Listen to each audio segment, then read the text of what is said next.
Selamat siang. Yang kami hormati Ibu Dr. Randa Yusra Dewi, Magister Pendidikan, selaku dosen pengampu pada mata kuliah Telaah Kurikulum dan Buku Teks, dan teman-teman yang saya banggakan. Marilah kita panjatkan puji dan syukur kepada Tuhan Yang Maha Esa, karena atas segala kebaikannya sehingga kita bisa berkumpul dalam perkuliahan hari ini. Adapun topik yang akan kita bahas mengenai diskusi kali ini adalah tentang komponen-komponen silabus dan RPP bidang studi bahasa Indonesia dalam kurikulum 2013 dan kurikulum Merdeka. Saya Marta Fretis Hombing dengan NIM A1B121075 selaku moderator akan membimbing jalannya diskusi kali ini. Sebelumnya, saya akan memperkenalkan nama anggota kelompok saya.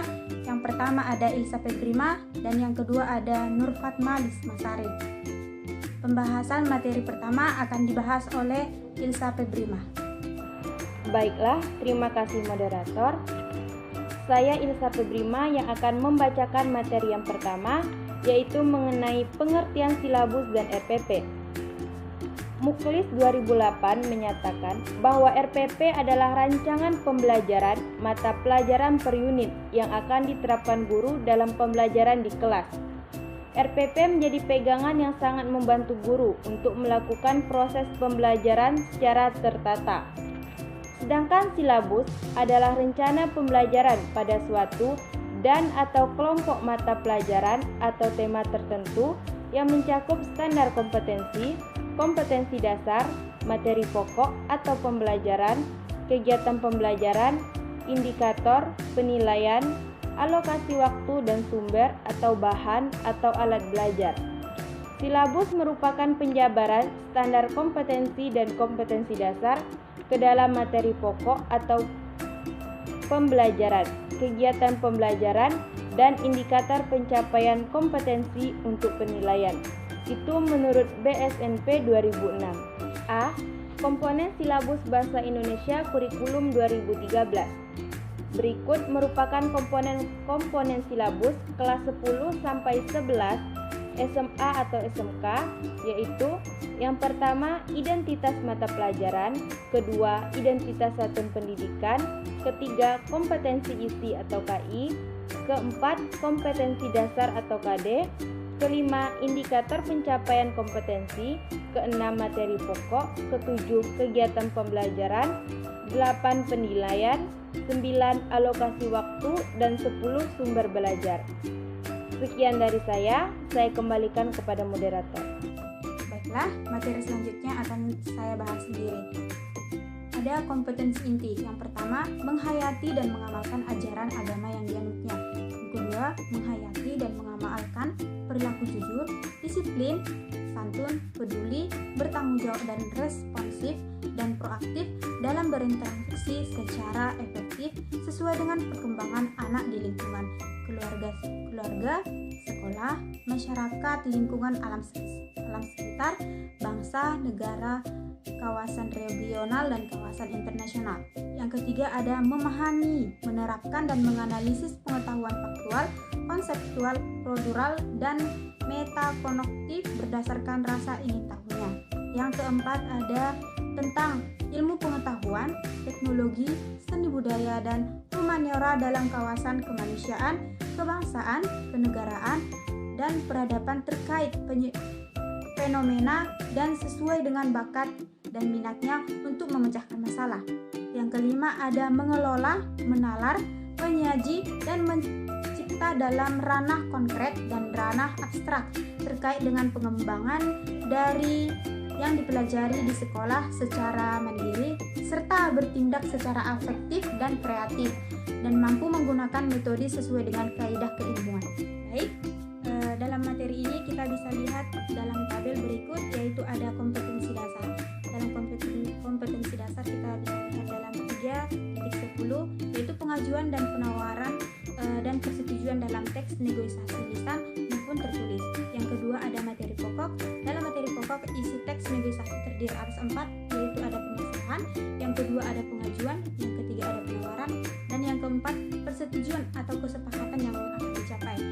Yang ketiga ada pembelajaran. pembelajaran, dan pembelajaran ada 3. Pokoknya yang pertama menilai masalah, bagaimana cara penyampaian atau pengajuan atau penawaran dan pencapaian persetujuan dalam bernegosiasi. Yang kedua ada bernegosiasi, mengungkapkan cara. Yang ketiga ada IPK, bisa kita lihat dalam 3.10.1, yaitu menilai masalah, bagaimana cara menyampaikan atau mengajukan dalam negosiasi. Ada dalam 3.10.2 menilai masalah, bagaimana cara menyampaikan penawaran dalam negosiasi. Yang kelima ada penilaian. Dalam penilaian ada teks tertulis atau uraian dan penugasan atau lembar kerja. Ada alokasi waktu.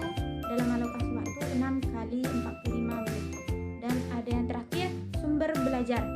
Yang pertama ada Suherli dan teman-temannya 2017 dalam buku Siswa Bahasa Indonesia kelas 9 revisi tahun 2018. Sekian dan terima kasih.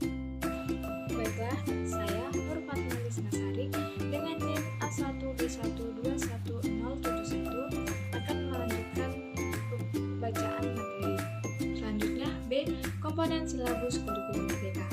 Pada kurikulum 2013 yang sebelumnya kita mengenal istilah silabus.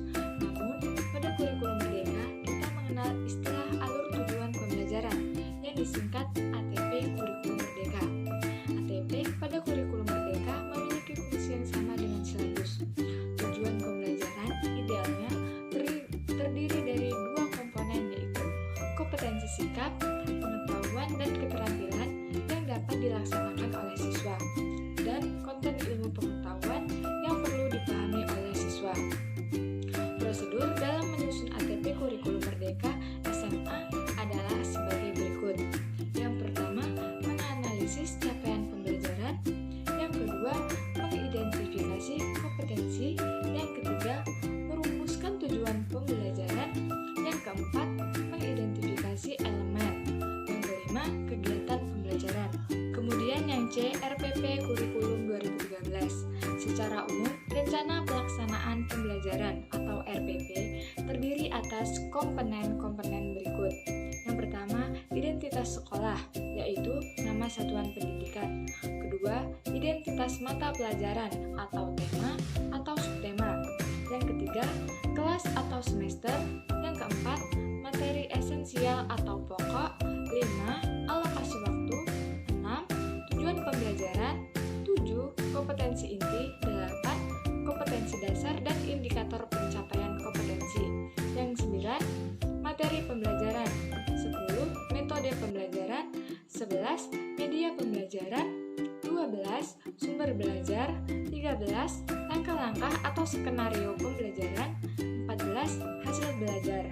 Komponen RPP kurikulum merdeka. Yang pertama, informasi umum. Terdapat identitas modul, kompetensi awal, profil pelajar Pancasila, sarana dan prasarana, target peserta didik, dan modul pembelajaran. Yang kedua, komponen inti. Terdapat tujuan pembelajaran, pemahaman bermakna, pertanyaan pemantik, kegiatan pembelajaran, asesmen, bentuk asesmen yang bisa dilakukan, dan pengayaan atau remedial. Yang ketiga, lampiran.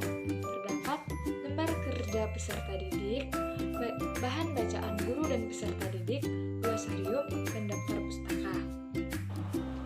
Itulah hasil pemaparan presentasi kelompok kami. Jika ada kesalahan